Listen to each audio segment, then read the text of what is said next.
मैं doctor Aseem Verma faculty of commerce में associate professor हूँ। हाँ, आपको जो पेपर मुझे पढ़ाना है उस पेपर का नाम है बिजनेस मैथमेटिक्स। देखिए, मैथ का नाम सुनते ही आप जानते हैं कि बड़े बड़े लोगों की हवा एकदम उड़ जाती है। हाँ, तो इसमें आपको घबराने की बिल्कुल ज़रूरत नहीं है। हो सकता है कि आप में कुछ लोग 10th तक मैथ पढ़े हों, या कुछ लोग का जो है तो ये 12 यानी CBSE भी मैथ पढ़ा हुआ हो। हाँ, तो अगर आप मैथ पढ़ी हैं या मैथ ना भी पढ़ी हैं तो आपको इस पेपर में मेरी वजह से कोई दिक्कत नहीं होगा। आपको रेगुलर क्लास करना है, ये करना है। जो भी आपको दिक्कत आती है तो उसको आप तुरंत हमको लेक्चर सुनने के बाद, हाँ, या उसी समय हम आपका, जिस समय आपका वीडियो प्रीमियर होगा तो हम बैठे रहेंगे, आप हमको व्हाट्सअप कर सकती हैं, नहीं तो उसके बाद भी आप व्हाट्सअप करिएगा। और ध्यान रखिएगा, ये आपके कॉलेज में और BHU में सिर्फ 2 ही जगह ये मैथ जो है बीकॉम फर्स्ट ईयर में से ये कंपलसरी है। आपको फर्स्ट सेमेस्टर में मैथ पढ़ना है और सेकंड सेमेस्टर में भी मैथ पढ़ना है, यानी 2 सेमेस्टर में आपको मैथ पढ़ना है। लेकिन एक चीज़ जो आप लोग के लिए बहुत अच्छी है कि मैथ से अगर आपके पास मैथ का नॉलेज है तो आप कोई भी कंपटीशन हो, क्योंकि बीकॉम करने के बाद हो सकता है कि तमाम लोग जॉब में जाए, कुछ लोग MBA करें, कुछ लोग CA करें, कुछ लोग CS करें, SSC में आप जाइए, तमाम तरह के जो कॉम्पिटिटिव एग्जामिनेशन होते हैं उसमें अपीयर होती हैं, तो उसमें मैथ के पेपर ज़रूर होते हैं और मैथ कंपलसरी होता है। तो इसलिए आपको अगर मैथ की हैबिट लगी रहेगी, मैथ का आपका प्रीलिमिनरी और एडवांस नॉलेज होगा, तो आपका मैथ का आपको ये कॉम्पिटिशन पास करने में कोई भी दिक्कत नहीं होगा। तो आपको ये ग्रेट एडवांटेज है कि आपने अग्रसेन PG कन्या कॉलेज में और कॉमर्स फैकल्टी में एडमिशन लिया है, ताकि फ्यूचर में जो मैथ की प्रॉब्लम है आपको अभी से प्रॉब्लम दूर हो जाएगी। बस आपको इतना ही करना है कि आप डेली प्रैक्टिस करिएगा। अभी तो ऑनलाइन क्लास चल रहा है, खासकर ये वीडियो प्रीमियर होगा, लेकिन जब ऑफलाइन क्लास शुरू होगा तो और अभी आपको ठीक लगेगा। तो तो एक हम अभी आपको सिलेबस भेज रहे हैं, सिलेबस को भी समझा भी देंगे, और इनमें से कोई एक बुक जो है आप ले लीजिएगा, ठीक है। और आपकी स्क्रीन पे सिलेबस भी होगा, आप चाहें तो स्क्रीन का आप शॉट भी ले लेंगी, ठीक है। तो इसमें से 2-3 राइटर हैं, Verma Aseem business mathematics, Jain Parveen business mathematics, Shukla SM business mathematics. ये आपके सिलेबस में तीनों राइटर के नाम दिए हुए हैं। और जो पहले राइटर हैं वर्मा असीम, वो बुक आप लीजिएगा, क्योंकि ये दोनों सेमेस्टर के बुक को वो कवर करते हैं। अब क्वेश्चन में काफ़ी क्वेश्चन उसमें काफ़ी अच्छे एग्जाम्पल दिए हुए हैं, और बाद में तो अच्छे से ये एक्सरसाइज दिए हुए हैं। तो आप पहले एग्जाम्पल के सवाल लगाइएगा, उसके बाद आप एक्सरसाइज के सवाल लगाइएगा। लेकिन डेली आपको क्वेश्चन लगाने हैं, जो अभी हम आपको बताएंगे, समझाएंगे, उसको भी आप अच्छे से समझिएगा और बात प्रैक्टिस करिएगा। फिर आपका लेक्चर देंगे, या कोई दिक्कत आएगा पूछिएगा। तो हम बात कर रहे हैं, आपके ध्यान रखिएगा कि कोर्स के बारे में, कोर्स आउटलाइन किए। तो आपका बीकॉम फर्स्ट सेमेस्टर में ग्रुप C का ये पेपर सेकंड है, ध्यान रखिएगा। BCom first semester group C paper second, और पेपर का नाम है फंडामेंटल ऑफ बिजनेस मैथमेटिक्स। ध्यान रखिएगा, group C paper second, paper का नाम है फंडामेंटल ऑफ बिजनेस मैथमेटिक्स। अब हम बात कर रहे हैं यूनिट फर्स्ट में आपको क्या क्या पढ़ना है, क्योंकि हम शुरुआत करेंगे यूनिट फर्स्ट से ही। तो यूनिट फर्स्ट में आपको है, इंट्रोडक्शन में है, पहला है सिंपल इंटरेस्ट, फिर सेकंड है आपका कंपाउंड इंटरेस्ट, फिर उसी में आगे है nominal and effective rate of interest, फिर सेमी कॉलम है, फिर concept of present value and amount of a sum, comma, annuities, dash देके, types of annuities, present value and amount of annuities and annuities due. तो ये आपका जो first unit है, उसमें जो फर्स्ट यूनिट का पहला पार्ट है वो सिंपल इंटरेस्ट। सिंपल इंटरेस्ट को ही अभी आज हम आपको थोड़ा समझाएंगे, ठीक है। उसके बाद उसी के आपके सीक्वेंस में तो चलेगा आपका कंपाउंड इंटरेस्ट, फिर आगे है nominal and effective rate of interest. ये सारा ये किस में आएगा, ये कंपाउंड में आएगा, ध्यान रखिएगा। फिर concept of present value and amount of a sum, ये सारा जो है आपका ये कंपाउंड, ये इंटरेस्ट में है। फिर एनुटी, ये एनुटी आपका बिल्कुल ये कंपाउंड से अलग है, ये दूसरा पार्ट है। फर्स्ट यूनिट का ये सेकंड पार्ट है एनुटीज। उसमें आपको types of annuities, present value and amount of annuity में का 2 पार्ट है, एनुटी ड्यू और एनुटी सम, ये सम, ध्यान रखिएगा। तो ये आपका है पहला यूनिट। जो दूसरी यूनिट की हम बात कर रहे हैं वो आपको पढ़ना है मैट्रिसेस, ठीक है। मैट्रिसेस में आपको क्या पढ़ना है, वो आपका है definition of matrices, types of matrices, algebra of matrices, semi colon है, फिर प्रॉपर्टीज ऑफ डिटर्मिनेंट्स, फिर सेमी कॉलम है calculation of value of determinants of A third order, फिर सेमी कॉलम है एडजॉइंट ऑफ ए मैट्रिक्स, फिर next issue में है finding inverse of A matrix through adjoint. जो आपका सेकंड यूनिट है वो आपका पूरा का पूरा जो है मैट्रिक्स पे, वो यानी मैट्रिक्स पे डिपेंड है। 90% जो है मैट्रिक्स का पूरा जितना होल आपका है थ्योरी है, प्रैक्टिकल सब पढ़ना है, और 10% जो है आपको डिटर्मिनेंट्स पढ़ना है। ये बात हो गई आपकी सेकेंड यूनिट की। जो थर्ड यूनिट है वो है अर्थमेटिक प्रोग्रेशन, इसको शॉर्ट में बोलते हैं एपी। ये देखिए एलजेब्रा है, इसमें जो आपको क्या क्या पढ़ना है एपी में यानी अर्थमेटिक प्रोग्रेशन में, वो आपका है concept of sequence and series, semi column meaning and properties of arithmetic progression, semicolon finding general terms some and means. तो ध्यान रखिएगा जो थर्ड यूनिट में एपी यानी अर्थमेटिक प्रोग्रेशन में आपको जनरल टर्म, सम और मीन्स, ये तीनों जो है प्रैक्टिकल है, ये एपी का तीनों पार्ट आपको पढ़ना है। ठीक है, फिर आते हैं फोर्थ यूनिट, नॉट हाँ लास्ट यूनिट है लेकिन बट नॉट लिस्ट। हाँ, तो ये आपका है ज्योमेट्रिक प्रोग्रेशन, इसका जो शॉर्ट नेम है जीपी। जीपी में आपको क्या क्या पढ़ना है, meaning and properties of geometric progression, semicolon finding general terms, sum of finite and infinite series and means. तो आपका देखिए जनरल टर्म्स आपका ये सम ऑफ फिनिट और इनफिनिट टर्म, ये तीन पार्ट जो है आपको जीपी में पढ़ना है। तो ये ध्यान रखिएगा आपका जो सिलेबस है वो 100 मार्क्स के होते हैं, वो 1 to 4 यूनिट। और ध्यान रखिएगा जो क्वेश्चन का पैटर्न होता है, जो 2 क्वेश्चन जो होते हैं लॉन्ग टर्म के होते हैं 20-20 नंबर के होते हैं, और बाकी जो 8 क्वेश्चन होते हैं वो 5 मार्क्स के होते हैं, वो आपके 40 मार्क्स के होते हैं, और जो 20 क्वेश्चन होते हैं वो 20 मार्क्स के आपके 10 क्वेश्चन होते हैं। तो इस तरह डिवाइड होता है क्वेश्चन का पैटर्न ऑफ द मार्क्स। तो ये आपका सिलेबस है, सिलेबस आपको ये आपको स्क्रीन में दिया है, इसको आप चाहें तो आप इसका स्क्रीनशॉट के अपने पास ले लीजिएगा। बुक दिया हुआ, लेकिन ध्यान रखें सबसे ज़रूरी है एक बुक आप ले लीजिएगा, बिना बुक के आपको समझ में नहीं आएगा। मार्केट में बुक अवेलेबल है, जो बढ़िया बुक लगे, इस तीनों राइटर को छोड़ के भी कोई और बुक भी मिले आपको जिसमें पूरा कोर्स कवर कर रहा है इंग्लिश व हिंदी, तो वो आपको मिल जाएगी। हम जो सारे क्वेश्चन आपको इंग्लिश में कराएंगे, अगर हिंदी मीडियम वालों को कोई दिक्कत आएगा तो उसको आपसे आप पूछ लीजिएगा, लेकिन फर्स्ट काम आप यही करेगा कि आप जाके मार्केट से एक बुक ले लीजिएगा, बुक। हाँ, और उसके बाद देखिए जो पहला जो हम शुरुआत करेंगे आपको वो समझिए सिंपल इंटरेस्ट। हाँ, सिंपल इंटरेस्ट। हाँ, इसको देखिए हमने ऑलरेडी इसके हाँ ये यूट्यूब पे इसका मैटर पूरा भेज दे रहे जो आज पढ़ा रहे हैं, इसको अच्छे समझिएगा। तो क्या होता है सिंपल इंटरेस्ट, समझिए। When the interest is paid on principal only it is called simple interest. फिर समझिए, when the interest is paid on a principal only it is called a simple interest. ध्यान रखिएगा, प्रिंसिपल यानी मूलधन पे जो भी इंटरेस्ट या पेड किया जाता है उसको बोलते हैं सिंपल इंटरेस्ट। वो ध्यान रखिएगा, वो आपके केवल प्रिंसिपल पे ही पेड किया जाता है, वो आपके प्रिंसिपल पे ही पेड किया जाता है। ठीक है, तो यहाँ सिंपल इंटरेस्ट और कंपाउंड इंटरेस्ट में काफ़ी डिफरेंसेस होते हैं। ठीक है, जो अगर हम बात करते हैं सिंपल और कंपाउंड इंटरेस्ट की, तो कंपाउंड इंटरेस्ट की जो आपकी वैल्यू होगी वो सिंपल से ज़्यादा होगी। जब हम कंपाउंड पढ़ेंगे तब इसके बारे में, कंपाउंड के बारे में आपको डिटेल में जानकारी देंगे। तो पहले आप समझिए सिंपल इंटरेस्ट के बारे में। ठीक है, फिर रिपीट कर रहे हैं, when the interest is paid on principal only then it is called a simple interest. ठीक है, प्रिंसिपल पे जो भी पेड किया जाता है इंटरेस्ट उसको बोलते हैं सिंपल इंटरेस्ट यानी साधारण ब्याज।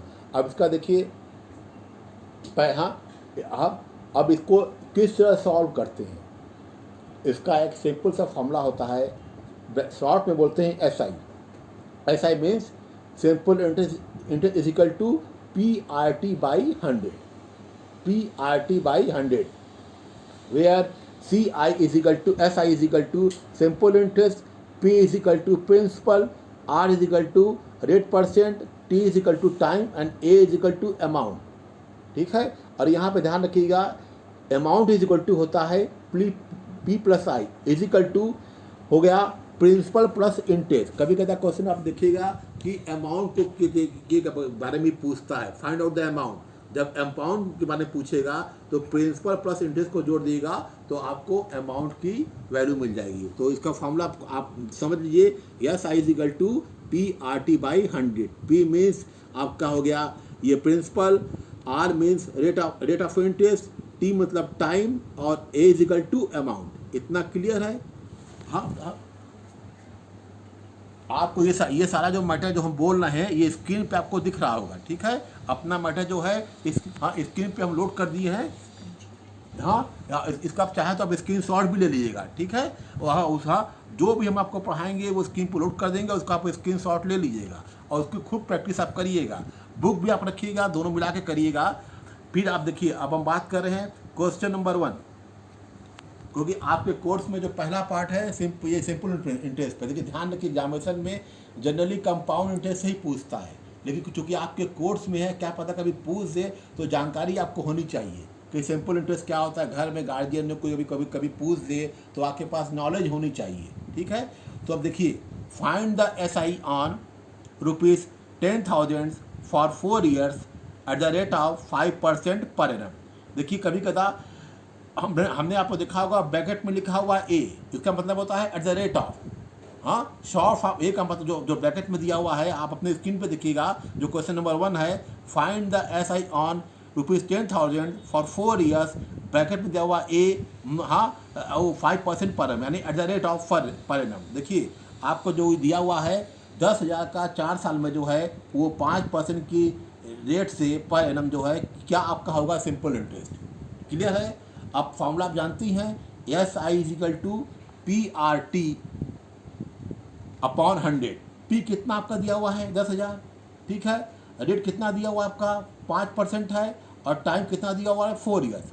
तो 10,000 इंटू 5 इंटू 4 बाई 100 कैंसिल करिए और फिर मल्टीप्लाई कर दिए तो आपका कितना आ जाएगा ₹2,000।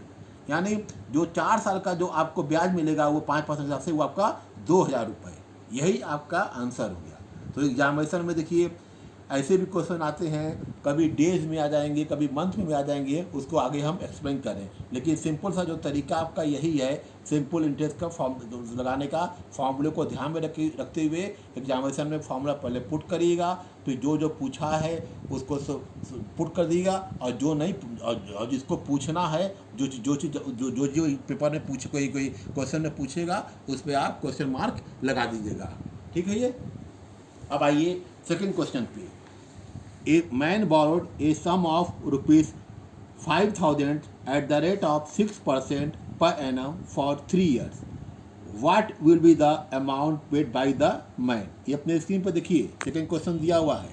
हाँ, a man borrowed a sum of ₹5,000 at the rate of 6% per annum for 3 years. What will be the amount paid by the man? ठीक है। देखिए इसमें ध्यान रखिएगा, अमाउंट भी पूछा है। पहले आप फाइंड करेंगे सिंपल इंटरेस्ट और बाद में अमाउंट को फाइंड करें। अमाउंट इज इक्वल टू आपको क्या हमने बताया था ऊपर, तो ध्यान रखिएगा अमाउंट इज इक्वल टू क्या होता है पी प्लस आई, मतलब प्रिंसिपल प्लस इंटरेस्ट। तो पहले फाइंड करिए what is the simple interest. तो सिंपल इंटरेस्ट जानती हैं, S I is equal to P R T by 100 is equal to 5,000 into 6 into 3 by 100। Cancel करिए, आपका कितना आया ₹900। ये आपका 900 क्या हो गया सिंपल इंटरेस्ट। और आगे आगे का पूछ रहा है, सेकंड पार्ट इसी क्वेश्चन का है, what will be the amount paid by the man. हम हाँ, वो आदमी द्वारा कितना जो है अमाउंट पेड किया गया। आप जानती हैं अमाउंट इज इक्वल टू क्या होता है प्रिंसिपल प्लस इंटरेस्ट। तो क्या हो गया, तो आपका इंटरेस्ट कितना आया है 5,000 आपका है, प्रिंसिपल कितना आपका है 5,000 है और इंटरेस्ट कितना आया है 900। कुछ दोनों को जोड़ दिए तो आपका कितना हो जाएगा 5,000 plus 900 is equal to 5,900 rupees. यानी अमाउंट कितना वो पेड किया उस आदमी ने, केवल 5,900 रुपये। ठीक है, ये आपका क्वेश्चन नंबर 2 है। अब इसका देखिए कुछ और जो चीज़ है एक्स्ट्रा है, इसको हम एक्सप्लेन कर रहे हैं, क्योंकि ये ईयर में बात कर रहे हैं। कभी कभी डेज भी पूछ सकता है, कभी कभी आपका मंथ में भी पूछ सकता है। तो इसको ध्यान रखिएगा। यहाँ इम्पॉर्टेंट नोट हमने दिया हुआ है, उसके नीचे हमने 1 कर दिया है, तो उसको समझिएगा, अपने आप स्क्रीन में देखिएगा, जो उसको हम ऑलरेडी नोट में दे दिया है। Interest is given annually, bracket में दिया हुआ है per annum, therefore time should also be converted into years. फिर समझिए, interest is given annually per annum, therefore time should be also convert into year. ठीक है, अगर इंटरेस्ट दिया हुआ है आपका पर एनम यानी सालाना, तो टाइम को भी आपको एनुअली कन्वर्ट करना पड़ेगा। ये हर चीज़ जो है, हर कंडीशन जो है आपके क्वेश्चन में दिया रहेगा। क्वेश्चन में जैसा भी दिया रहेगा वैसे ही आपको एग्जामिनेशन में आप लगाना होगा, बुक में दिया हुआ लगाना होगा। ठीक है, अगर एनुअली दिया होगा तो एनुअली आप लगाएंगी, अगर मंथली दिया होगा तो मंथली आप लगाइएगा, अगर टाइमली, अगर आपका ये अगर आपका डेज में दिया होगा आपको डेज में सॉल्व करना होगा। यानी क्वेश्चन में बिल्कुल क्लियर दिया होगा कि टाइम का सिनेरियो क्या है। अब देखिए, the above sum is given for 4 month only then. अब देखिए, अब टाइम में यहाँ पे 4 मंथ दे दिया है, ईयर में नहीं दिया हुआ है, तो अब क्या हो गया, S I is equal to PRT/100। ठीक है, प्रिंसिपल में कोई चेंज नहीं हुआ है। ठीक है, आपका ईयर कितना है, ये आपका देखिए ऊंचा, अब टाइम देखिए क्या है, टाइम आपका कितना था, टाइम दिया हुआ है 4 मंथ। 4 क्या करेंगे आप, यानी एक साल में कितने महीने होते हैं, 12 होते हैं। 4 को आप 12 से डिवाइड करें, कितना आपका हो जाएगा, 1/3। तो पी देखिए टाइम कितना हो गया, रेट ऑफ इंटरेस्ट 6% है, 5000 into 6 into 1/12 is equal to क्या हो गया, 50 into 1/2, that is a 25 rupees. ठीक है, जब ये मंथ की बात आ रही है तो मंथ को आप कैसे सॉल्व करेंगे, 4 मंथ दिया हुआ तो क्या आपका हो जाएगा 4/12, यानी 12 से आप डिवाइड कर देंगे तो मंथ का आपका कैलकुलेशन आ जाएगा आपका 1/3, और यहाँ पे आपको टी की जगह ये पुट कर देंगी आप 1/12। अब जो सेकंड इसका पार्ट है उसको भी समझिए, the above sum is given for 250 days. अब देखिए सम यहाँ पे दे रहा है 250 दिन में आपको कितना ये सॉल्व करना है।